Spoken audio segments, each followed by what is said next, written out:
Blue Velvet Song.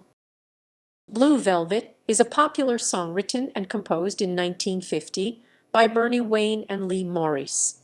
A top 20 hit for Tony Bennett in its original 1951 version, the song has since been re-recorded many times, with a 1963 version by Bobby Vinton reaching #1. Inspiration/composition. Songwriter Bernie Wayne was inspired to begin writing Blue Velvet on a 1951 visit to Richmond, Virginia, where he stayed at the Jefferson Hotel. At a party at the hotel, Wayne continually caught sight of a female guest dressed in blue velvet, with whom he would have a holiday romance. Tony Bennett original version and 1951 covers. The song's co-writer Bernie Wayne had pitched Blue Velvet to Columbia Records head A&R man Mitch Miller, who, as soon as he'd heard the song's opening measure, "She Wore Blue Velvet," had suggested giving the song to Tony Bennett. Wayne's response, "Don't you want to hear the rest of the song?" caused Miller to opine, "Quit while you're ahead." Recorded in a July 17, 1951, session with the Percy Faith Orchestra, and released September 21, 1951, Bennett's version peaked at number 16 on the Billboard chart of records most played by disc jockeys, while reaching number 18 on Billboard's chart of best-selling pop singles and number 18 on Billboard's chart of most. Bennett's version of Blue Velvet made its album debut on a 1959 compilation LP that was also titled Blue Velvet. The singles besides Solitaire was also a top 20 hit. Blue Velvet was expediently covered by Arthur Prysock, whose version, although recorded a week after Bennett's evidently, was the first version released. In August 1951, Bill Farrell and Norman Kay, a solo act, who was also a member of the Mary Kay Trio, the Cashbox Top 50 Singles chart, ranked Bennett's version and the three covers in Cashbox also ranked Bennett's version as high as No. 11 on its chart of the nation's top 10 jukebox tunes. The New York Times music journalist Stephen Holden would vaunt Blue Velvet as one of the 4 tracks which defined the first phase of Bennett's recording career. According to Holden, Blue Velvet, along with Because of You 1951, Cold Heart 1951, and Stranger in Paradise 1953, stand as the gorgeous final flowering of the high, pure and throbbing. Bennett's voice adds a semi-operatic heft to Sinatra's more intimate crooning style. Male pop singing since the mid-1950s has never been so unabashedly sweet. In 1957, Bennett would begin a long-standing working relationship with jazz pianist Ralph Sharon, who Bennett would recall advised him, "If you keep singing sweet saccharine songs like Blue Velvet, sooner or later." The Clovers version. In 1955, the Clovers released a version of the song through Atlantic Records as a single. The song was initially recorded, produced, and released when the R&B group was still composed of John Buddy Bailey, lead singer, Billy Mitchell, Matthew McQuater, Harold Lucas, Harold Winley, and Bill Harris. Various members of the group left, died, or were replaced, although the group as a whole still performed the song regardless of whom its members were. The single reached number 14 on Billboard's Rhythm and Blues Records chart of bestsellers in stores. In 1956, the Clovers released the song on their eponymous album. The Statues version. The first version of Blue Velvet to appear on the Billboard Hot 100 during the rock and roll era was recorded and released by the Statues, a Nashville-based doo-wop trio consisting of Buzz Casson, Hugh Jarrett, and Richard Williams. In 1959, Casson and Williams, members of local rockabilly band The Casuals, had been invited by Jarrett, a former member of the Jordanaires and later a disc jockey at WLAC. 2 sides from the Garrett sessions had a May 1960 single release credited to the Statues. The group name was a reference to the Statue of Liberty, as the group was signed to Liberty Records. The intended aside was the Marajon Wilkin original co-write with Polly Harrison, Keep the Hall Light Burning, but it was the flip, a remake of Blue Velvet, which would not only become a. However, the Statues' version of Blue Velvet would only accrue enough focused national interest to rank on the Hot 100 for a period of 3 weeks in August 1960, with a peak of No. 84, while reaching No. 80 on the Cashbox Top 100. Bobby Vinton version. Background. The most successful recording of Blue Velvet was recorded on May 27, 1963, and released by Bobby Vinton in August 1963, backed by Burt Bacharach and his orchestra. Bobby Vinton's version reached No. 1 on the Billboard Hot 100 on 21 September 1963 and remained at No. 1 for the subsequent 2 weeks. Blue Velvet also afforded Vinton a No. 1 hit on the U.S. Middle Road Singles Chart, where its No. 1 tenure was 8 weeks. Bobby Vinton's No. 3 hit in the summer of 1963, with Blue on Blue, prompted the recording of the Blue on Blue album comprising songs featuring the word blue in the title.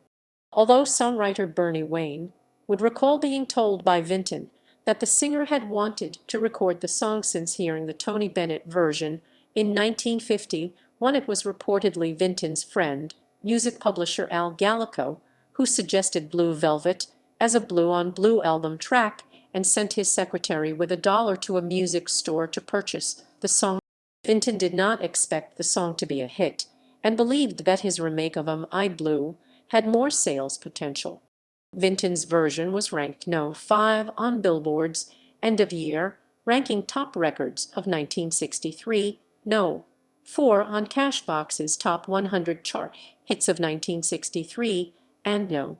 8 on Cashbox's Top 100 Chart Hits of 1964. Vinton's recording failed to make the British charts when originally released, but the tracks being heard in a televised ad campaign for Nivea Cold Cream effected a 1990 UK re-release, with Blue Velvet reaching No. 2 on the UK singles chart. Charts. Lana Del Rey version.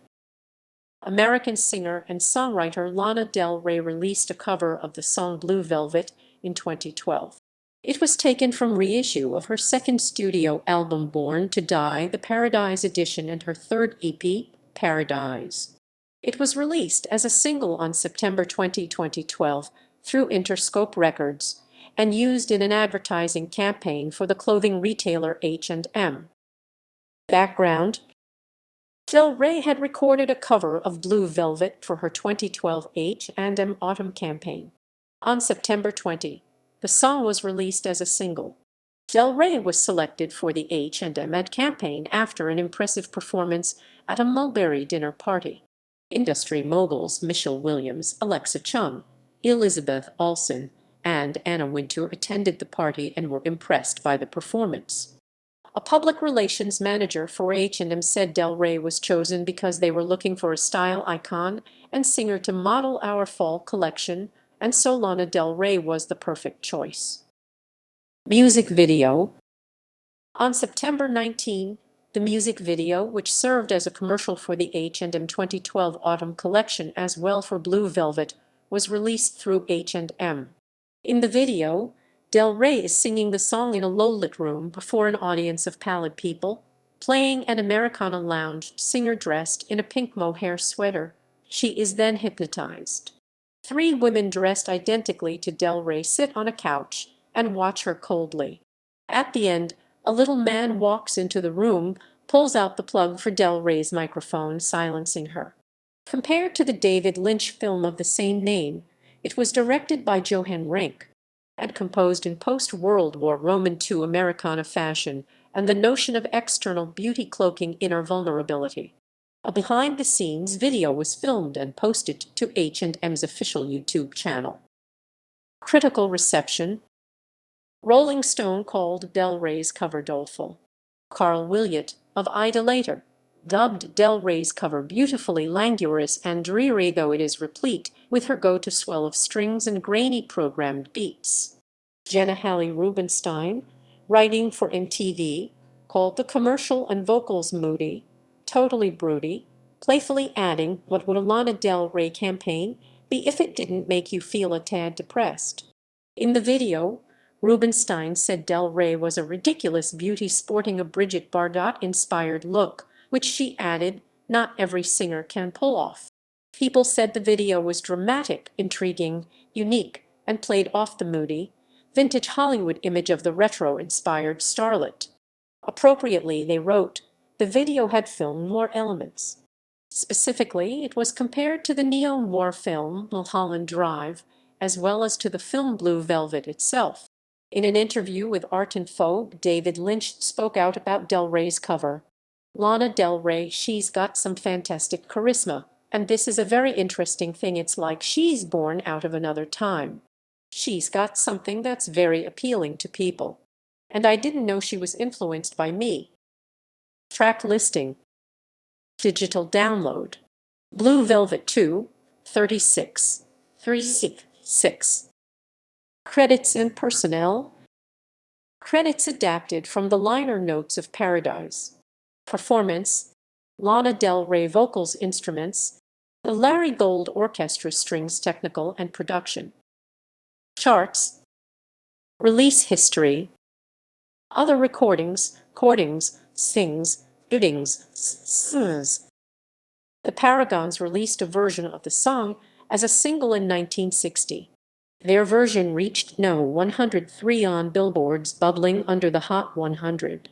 It spent 3 weeks on the chart in the autumn of 1960, sharing the Bubbling Under chart for 2 weeks with the version by the Statues, which had just dropped off the Hot 100 section 4 above. Lawrence Welk and his orchestra released a version in 1963 as a single and on the album Wonderful. It reached No. 103 on Billboard's Bubbling Under the Hot 100. A different, fully instrumental recording was featured on Welk's 1965 album Apples and Bananas. The 2016 album Upward Spiral by the Branford Marsalis Quartet with vocalist Kurt Elling features a remake of Blue Velvet. Australian singer Kylie Minogue recorded Blue Velvet and included it as the 4th song in the track list of her 2019 live album Golden Live in Concert. The Moonglows recorded Blue Velvet in 1956, but it was not released for several years. Use in film soundtracks. Bobby Vinton's Blue Velvet is one of the 13 songs featured in Kenneth Anger's groundbreaking experimental film Scorpio Rising 1963. Tony Bennett's version of the song is featured in The Last Picture Show and Raging Bull.